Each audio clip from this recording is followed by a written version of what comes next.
Hi there, I'm Jim Raffle, And I'm Shelby Sapusik. and this is the Jim and Shelby Show, all things print podcast. We're back. It's been a little bit of Yeah, a break, and it has. Well, we've been busy, and that's kind of what we're going to talk about today. summer can be like that. So, Yeah, and it is. It's strange too. I sometimes I look at it as almost like when you're in school, you're going to have this summer break, but that's not what typically happens with our business. We tend to be very busy. For instance, how many weeks have you had on the road, either driving or flying in a row lately? Has it been like eight, I six? think. Oh, eight. Okay, so I was gonna guess six. I knew it was a lot. I knew it was more than me. Yeah, it ended though Tuesday night when I pulled in my driveway. I get a 13, I think it's 13 days before I have to go anywhere again, and I'm keeping it that way. Yeah, but on purpose.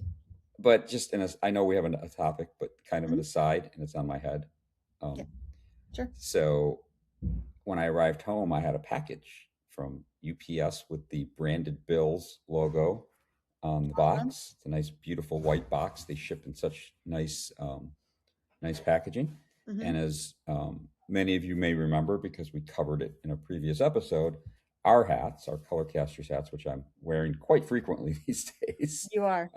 are also branded Bills, but it's a it's a color on color logo, so it's a little harder to see. And this is a slightly different style hat, but the patch on our hat is a printed leather patch, which is one of the things that we did when we were there. We helped them build the profile for the printer that prints these authentic, real leather patches. And so I follow branded bills in social media, and I saw this particular hat come up in my feed. And anyone who knows me knows I have a little bit of a problem buying hats. Um, and I've done really well. I haven't actually bought a branded Bills hat. I've bought some other brands since we made a rather large commitment for our color casters hats. But this one I had to have. And Shelby, you know why, right? Explain what the A in USA is. Oh, it's the Andretti Racing logo. Indy. Hmm. So what these premium hat companies do now is they collaborate. And so again, if you know me well, you know I love auto racing, open wheel in particular. And so um, when I saw the Andretti team as part of the advertising for branded bills, and then I saw that it was actually because they do different kinds of patches. Their leather patches really are, I think, a relatively small part of their business now, but it's their super premium solution for people who want branding. And so when I realized that this patch, and it's a big patch, when I realized this patch was a leather printed patch, I was like, oh, I got to have it for two Mhm. reasons. One, I love racing. Um, two, I do like the USA. I'm not going to lie. And then I just love the fact that it's a patch that we had some part in. And so and I think you've decided that I'm wearing it as part of the marketing for our next two trade shows. Am I right? Sure, you can. I didn't know that you actually we didn't discuss that, but Oh, I thought you said you wanted me to wear it at UV Energize coming up in September oh, and you. Oh, Printing yeah, United. yeah. I did say that. Yeah, Yes, yeah. I did say So, that. Yep. anyways, I'm going to take that off for now. Um, but I just wanted to cover that because it was I thought it was neat, and it actually is a good lead into what we're going to talk about today Sure. Since that was, because this. that was a Go ahead. consulting trip that we did at Branded Bills. So yeah, I don't join you on all of the consulting gigs. Sometimes the jobs just don't warrant two people, and sometimes they definitely do. But we just got back from one in the Chicago area, and it definitely warranted me being there for several reasons. Some projects are just bigger, and we have to do kind of a divide and conquer kind of approach. And then I also help with the graphic design portion of projects, I guess creative, and the end of action reports too. And so the thing that the branded bills um, assignment and the one in Chicago this week had in common is that it was both of us, and it was for an extended period of time. I don't remember if Phoenix was 2 days or 3 days, but I think it was a 3 day. I The think it one in was. Chicago was definitely a 3 day, and so because we were just there, and I can remember. Hmm. Um, Hmm. At my age, it's pretty impressive if I can remember what I had for lunch by dinner time. And so the common denominator is again that we came in together, and Mhm. when we come in together, there's more going on. There's a lot of moving parts. It's typically a relatively involved project. Uh, we've invariably had calls with the clients, both sales types calls, and then once they agree to consulting, we have pre-on-site calls. There's a lot of email communication, typically, back and forth before we ever show up. And then when we show up, it's all different than we expected. Right. Yep. Not all different, but people know what I mean. It's like you can prepare and prepare and prepare, and then it's different. And it was different, not in a bad way. It was just it wasn't exactly what we expected. And yet, what we do is we dig in, and so one of the things when you put together your idea for this episode, you talked about divide and conquer. So why don't you tell people what that looks like for us? Well, I think one of the things that we bring as a color management team, you and I, that it may be different than other color management teams if they are a team, is you have a very technical background and I have a very creative background. And I talk about in all the training that I do that color management doesn't start when a file hits the printer. It's the file creation, the life of a file, all the way from, you know, its creation in whatever software you're using, through that process all the way to PDF export, rip, and print. And I do a lot of different work on the front end of that process, and you do a lot of different work on the back end of that process. We have different areas of knowledge and expertise based on our backgrounds, but I think that's a bonus that people are getting when they hire us. So if we are talking about a specific problem, because often we get called in not just to profile printers in general, but hey, we are having a specific problem with a project or a certain color.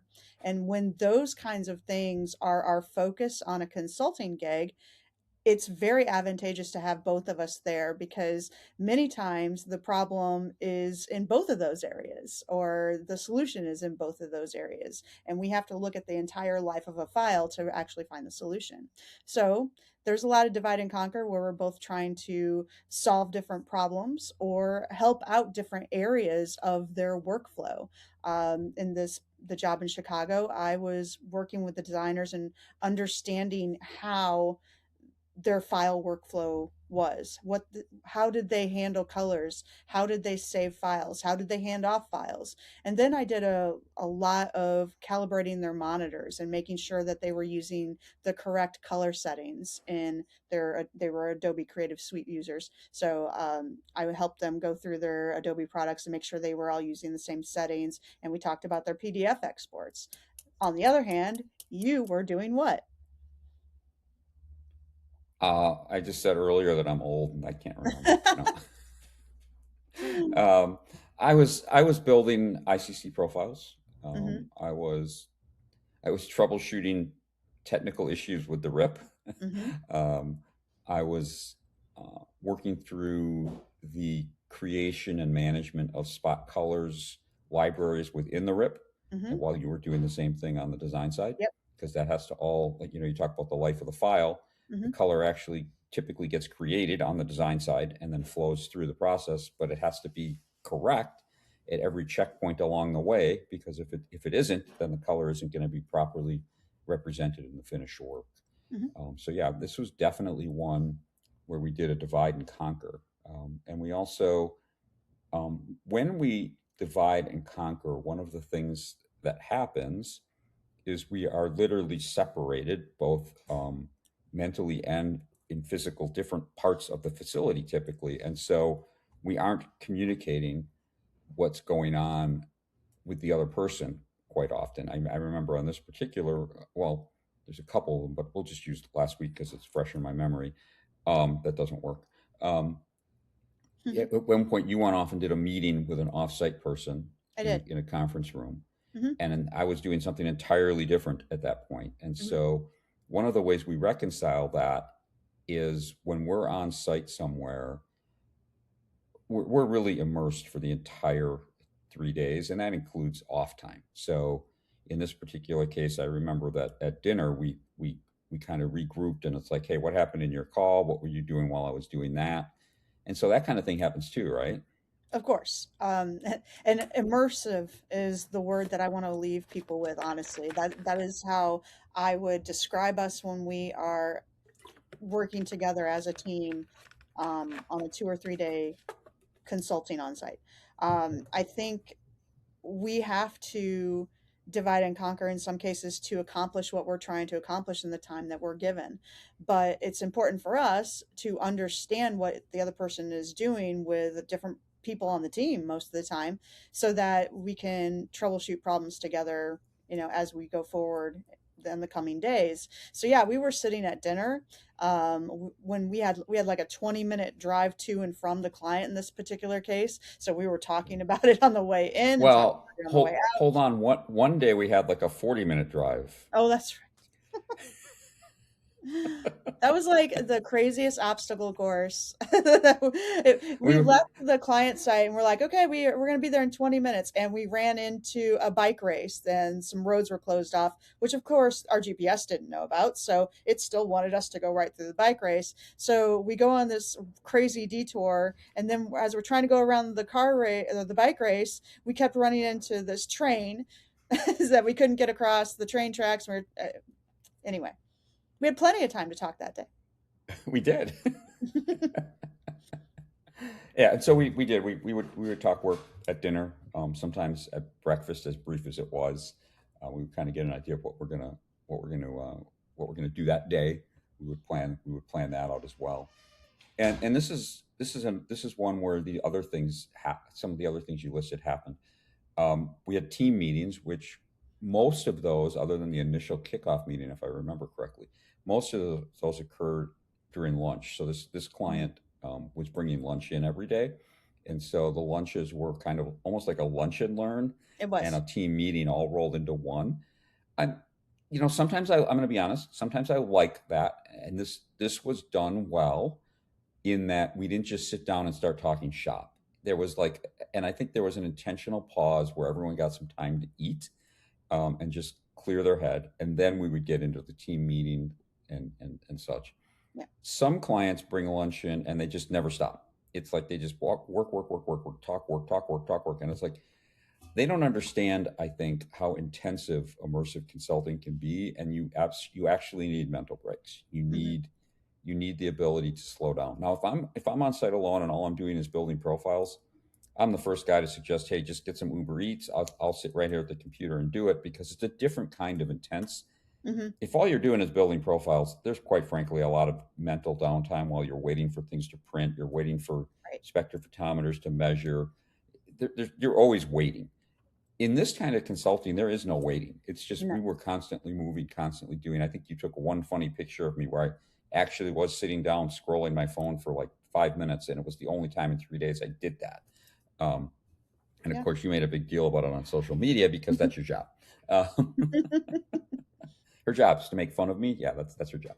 Part of Huh. her job. Um, so yeah, we had these team meetings ongoing, and I think those were beneficial. I think some things came out of those meetings that was helpful, because Mhm. it's a different environment, and everyone's just eating lunch and kind of relaxing, and things come out differently there than in the heat of the moment when you're trying to solve problems. So And I we've think also had another some.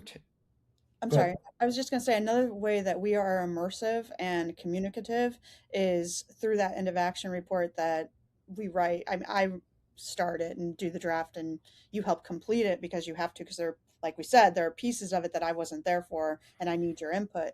But I think the last end of action report that we sent off just yesterday was 23 pages long, and I include screenshots of our process, like how we make profiles and things like that. But I mean, that's all.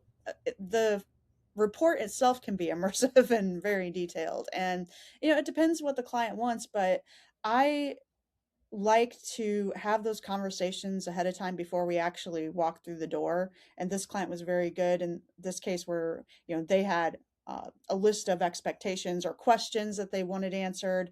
We got on the phone a couple times and had some meetings, just talking about their various problems, and so we had a really good idea. I felt like going in what the expectations and goals were. And yeah, will that change over the course of the day or two? Yeah, it did. But still, that helps me frame how I wanted to create that end of action report. And I knew it was going to be long and it was going to be detailed, but that's what the job required. And when I wasn't in that facility, I was back in my hotel room typing, trying to remember, like, okay, what did we do? Because I know if I get into the next day's project work, I will forget all the details of the day we just went through. So for me, the immersive is also doing that report. And by the time I get home after 3 days, it's almost complete. It really is. I just have to add in some details and send it on to you. And then the other thing that will happen is after we've delivered that report and sometimes before, the client will reach out for what we call it technical support because it's occurring after, Mhm. honestly, after the project is complete and we've theoretically done everything we were supposed to do.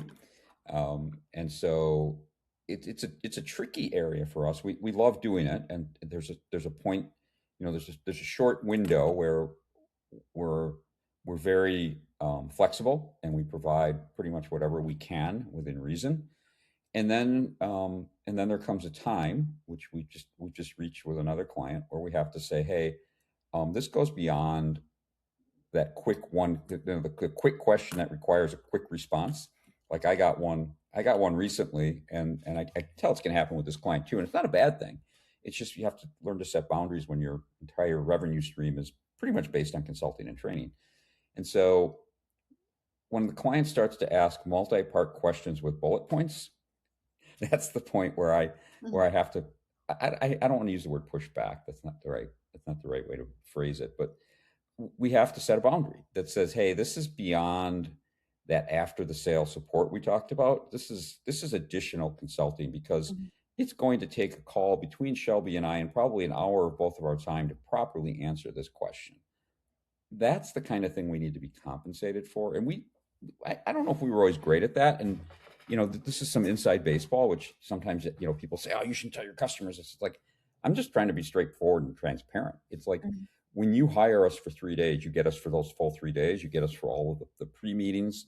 You get us for the end of action report. You get us for a few quick, questions afterwards, and even some in-depth questions, as long as they relate directly to what we did, or maybe it's something we didn't cover as well as we would have liked while we were on site. Again, we're not going to charge you for that. I don't want to make it sound like we charge for every little thing. Right.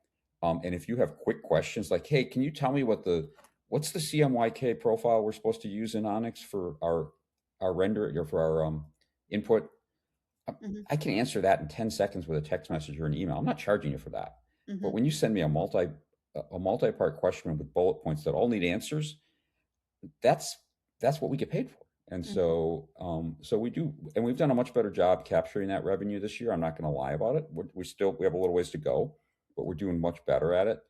And I think people actually respect it. And I find that the questions are asked much more clearly when they know Mhm. that they're paying for the answer. And Mhm. so, by the way, it's much easier to answer a clearly worded question than a very nebulous question. And that's the other problem is I can't answer a nebulous question because I don't know what you're actually asking. So it can be good for both of us. Yeah, and sometimes those questions, whether these are clients we've worked with or prospective clients, they're difficult to answer because we're not standing in their shop at all or Right. anymore. And Right. when we were talking about very specific, colors or color quality or print quality, whatever it is, on a specific substrate, and like, well, we're seeing XYZ. Well, okay. I mean, I can't see that. And even if we get on a Zoom call or a Google Meet and you show it to me on the screen, it's still not going to be as accurate. And I'm still not going to be able to give you the best answer because I'm not standing there and I didn't see how it was printed, or I didn't see any of the problems that maybe have happened, and I just can't see the print itself. So I think there's a limitation anyway to how much we can do with those extra questions that we get either before or after a consultation. So I want to kind of wrap with one more thing, and Mhm. in this particular the case of this particular client, we um, really as part of a pre-sales um, scenario, we felt like this particular customer may not have had a full understanding of what they even wanted before. We started talking about working together, Mhm. and then there was some back and forth that some people call scope creep, and it was significant. And so I was like, hold on. Um, I thought you needed us for X, which was come in and build a couple profiles, and we do that. I mean, it's not our favorite kind of work, but we do it. And it turns out you need us for Y, which is really this full immersive experience where Mhm. we come in and do everything from design all the way through finished product. Mhm. Um, and in order to help them understand that there was a needs gap, um, we provided our we provided them with access to our confident color training. We have it Right. recorded. It's available for sale on our website, and I can tell anybody here, if you purchase that on our website and then you hire us for consulting within a reasonable amount of time, I will credit the cost of that back to you, Mhm. because I think it's a great way to get to know Shelby and I. But I can't give it to you for free because there is so much knowledge in there that to give it to you for free would be devaluing the course. We spent a lot of time creating it. I think it's a whole $275 or something like that, and it comes with a bonus on AI, if I remember right, is what we've It got it does. bundled with right now. Mhm. Um, so yeah, if you're interested in doing this same kind of thing, you don't have to just buy the class, watch the class. If you think you want to work with us, reach out, and we will credit that full price back on your initial consulting, because it has really helped us focus and center the consulting on the clients we've done this with. It's really helped us focus and center, and we come into a group of people with a higher color knowledge level than we're used to, and it means that things go smoother and it is more Yeah. successful. And I actually just used that same course. I taught it in person to a client this week, where they hired us for RIP training, which is not it's not really our primary core business, but Yeah. we're certified in a bunch of RIPs, right? And Mhm. so I did some high level training on a particular RIP, and I knew it wasn't going to take all day. And I said, "Hey, do you want any additional training?" And he says, "Well, I see your color management people. Can we do some color training in the afternoon?" I said, "Hey, I got a great course um, called Confident Color, and I can teach it in person in about 2 hours." And that's what I did. We did it kind of late morning, had lunch, and then finished it up. And again, I think they got a lot more out of that course than they thought they were going to, because Mhm. we cover a lot of the things that we do.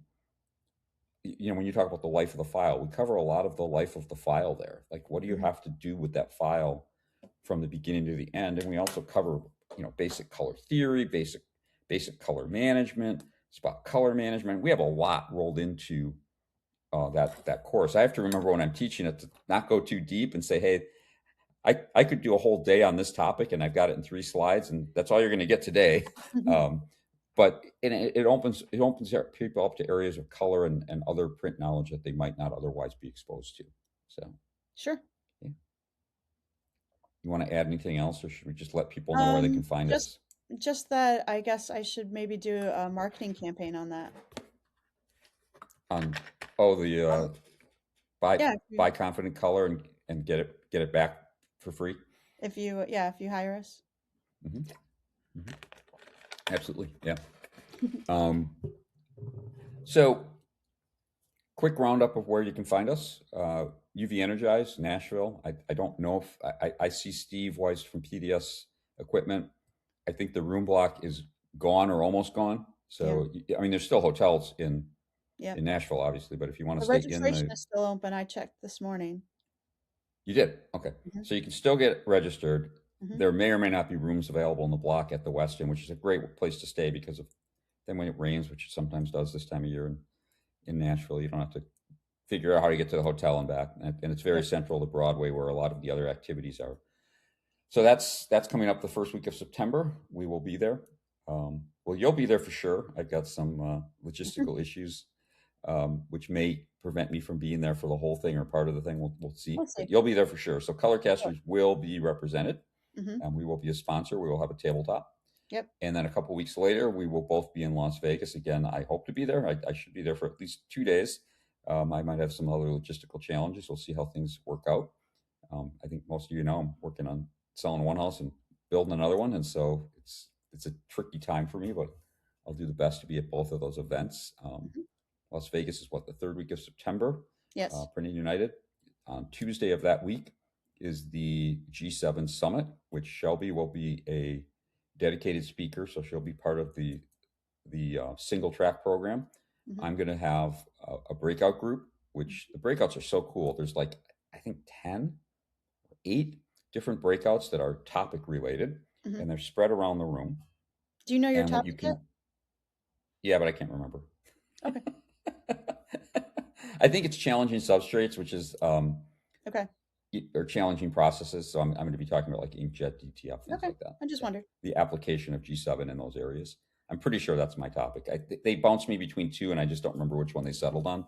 I said, Okay. use me, utilize me where you need me. Hmm. And so what's cool about that though is it goes on for I think an hour, and you can move between 4 or 5 stations every 10 or 12 minutes. I don't remember the exact timing.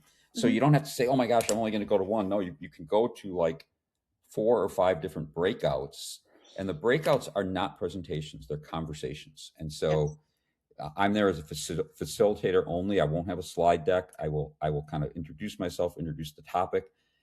If the group isn't asking questions, you did this last year. I Yep. have seed questions to get the conversation going. But it's such a cool event. I think it is a whole $49 this year. But this year it comes with a really cool T-shirt. So everybody there gets a T-shirt, which is I Really? think yeah, oh yeah, you I get didn't one know that. too. And I think they have men's and women's T-shirts, if I remember correctly. I could be wrong about that. And then you are a print all-star, which And you can talk about in a minute. We are doing a presentation together one of the days. I don't remember which one. Um, Wednesday, the first day of the and, it, show. and it's on DTF Yep. color management, right? Yeah. G7, DTF whatever. Principles is the name of the. There it is. Yep.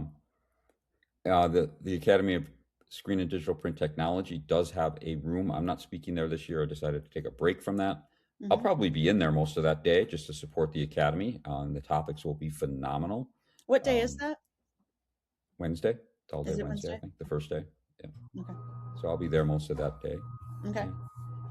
And I think that's about all we've got, right? I mean, I don't know if there's anything else on the calendar this year, which is fine because it's been a crazy year.